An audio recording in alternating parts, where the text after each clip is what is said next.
Srivastava MP head Bhadravati से आज जो ये शहर अध्यक्ष अजय शुक्ला के द्वारा जीतू पटवारी के निर्देशानुसार जो आज यहाँ कार्यक्रम हुआ है, अनशन धरना प्रदर्शन किया है, उसमें आप अपने जाने पहचाने पूर्व गृह मंत्री महेंद्र गौड़ जी आज जो कार्यक्रम में सम्मिलित हुए हैं, उनसे हम मुलाकात कराते हैं और इस कार्यक्रम के बारे में जानकारी लेते हैं। बहुत बहुत धन्यवाद। बताइए, आप आज कार्यक्रम में सम्मिलित हुए हैं तो क्या कार्यक्रम है, उसके बारे में बताइए आप।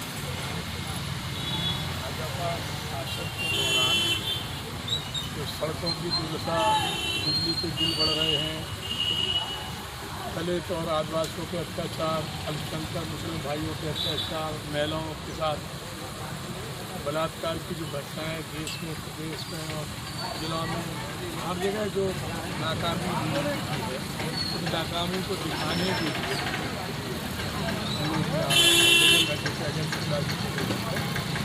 हम लोगों ने हत्या के जनता को बताने का हम लोग का प्रयास है कि कांग्रेस ने सारी चीज़ों के खिलाफ लड़ने के लिए बच्चों के बच्चों के लिए, मुसलमान भाइयों के लिए, महिलाओं के लिए, किसानों के लिए, तो भाजपा की जो भी गलत रणनीति होगी उसका हम हर वक्त पर जवाब देंगे और उनका विरोध करेंगे।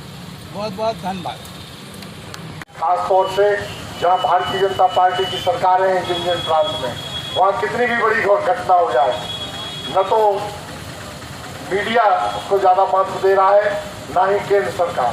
लेकिन अगर किसी विपक्षी पार्टी द्वारा जहाँ सरकार चलाई जा रही है उस प्रांत में कोई घटना हो जाती है तो इतना बड़ा चढ़ा के पेश किया जाता है जैसे पता नहीं क्या हो गया। इसका उदाहरण अभी बंगाल का है। बंगाल में घटना हुई, बहुत ही खेदजनक। 70,000 करोड़ रुपए माफ हुए थे, करोड़ों किसानों के माफ। भारतीय जनता पार्टी के मुकाबला कर रहे हैं, उनके भ्रष्टाचार को उजागर कर रहे हैं। वहीं दूसरी तरफ कांग्रेस पार्टी का एक एक कार्यकर्ता सड़क पर उतर करके गलत नीतियों का खुलकर विरोध कर रहा है। हमारे नेता आदरणीय जीतू पटवारी आए दिन भोपाल में प्रदर्शन में भारतीय जनता पार्टी की तानाशाही हुकूमत का खुल करके विरोध कर रहे हैं, सामना कर रहे हैं। साथियों, हमको सबको जागने की जरूरत है। हमको देखना चाहिए, समझना चाहिए कि इस प्रकार से गलत नीतियों के कारण हमारा देश कर्ज की दलदल में जा रहा है। कैसे किसान कमजोर हो रहा है, आत्महत्या के लिए मजबूर हो रहा है, कैसे नौजवान नौकरी के लिए भटक रहा है। इसका विरोध हम सबको खुल करके करना होगा। इस सरकार को जगाना होगा। इस सरकार को उखाड़ करके फेंकने के लिए अभी से हमको दृढ़ संकल्पित होना होगा, क्योंकि ये सरकार बनाने के लिए कुछ भी देते हुए यही हम आपसे कहना चाहते हैं कि कांग्रेस जिंदा है। अगर भारतवर्ष में कांग्रेस जिंदा है तो गांव के छोटे मोटे गरीब हरिजन, दलित, मुस्लिम, छोटे तबका के कुशवाहा भाई, इनकी दम पर जिंदा है। और यह राजीव गांधी, राहुल गांधी के परिवार की दम पर जिंदा है। बीच में तो बहुत से नेता हजारों आए और हजारों चले गए, ना उनको किसी ने पूछा, ना उनको कोई समझ में आई। आज वाकई स्थिति बड़ी ऐसी है कि सबसे पहले हमें अपनी एकता अखंडता पर ध्यान रखना चाहिए। जो हमारे कांग्रेस का चाहे छोटा परिवार हो चाहे बड़ा परिवार हो, हम लोग एक होकर लड़ाई लड़ें तो बेहतर है। अगर हम लोगों में भी एकता नहीं होगी तो हम लड़ाई सही ढंग से नहीं लड़ पाएंगे।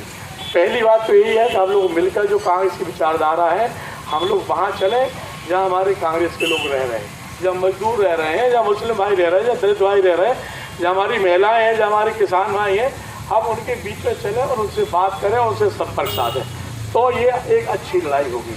बाकी तो अभी मीडिया ने जैसे मेडिकल कॉलेज के सारे स्टाफ ने मिलकर बलात्कार किया हो, अब सीबीआई खुद कह रही है कि एक व्यक्ति ने किया, और वो भी मेडिकल कॉलेज के स्टाफ का नहीं है, वो अन्य व्यक्ति है। तो ये सारी बात है, जगह जगह हो रहे हैं, अपने जिले में भी हुए हैं। अपने जिले में तो भारतीय जनता पार्टी की सरकार में बलात्कार के मामले में केवल पूरे भारत में नाम नहीं हुआ था, पूरे विश्व में हुआ था। जब विदेशी दंपतियों के साथ यहाँ सामूहिक बलात्कार हुआ था, बहुत ही शर्मनाक घटना थी, लेकिन उसके बारे में सब चुप है। इसी तरह किसानों के विरोध में सरकार चल रही है, लगातार चल रही है। अभी मोइन कुरैशी जी ने बड़े विस्तार से कह दिया, तो मैं इसका नहीं जाऊँगा। वो सम्मान निधि दे रहे हैं 4,000 रुपये साल राज्य सरकार, 6,000 केंद्र सरकार। बड़ा हल्ला करते हैं कि अब 10,000 रुपये हर साल किसान को दे रहे हैं। 20-20, 30-30, 50-50 हजार किसान को ठग रहे हैं। उसके बदले उसके DAP के भाव बढ़ा दिए, यूरिया के भाव बढ़ा दिए, खरीद में जो किसान उत्पादन पैदा करता है उसके भाव कम कर दिए।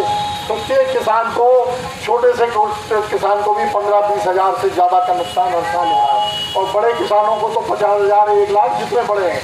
तो ये ठग विद्या का काम कर रहे हैं, हल्ला करते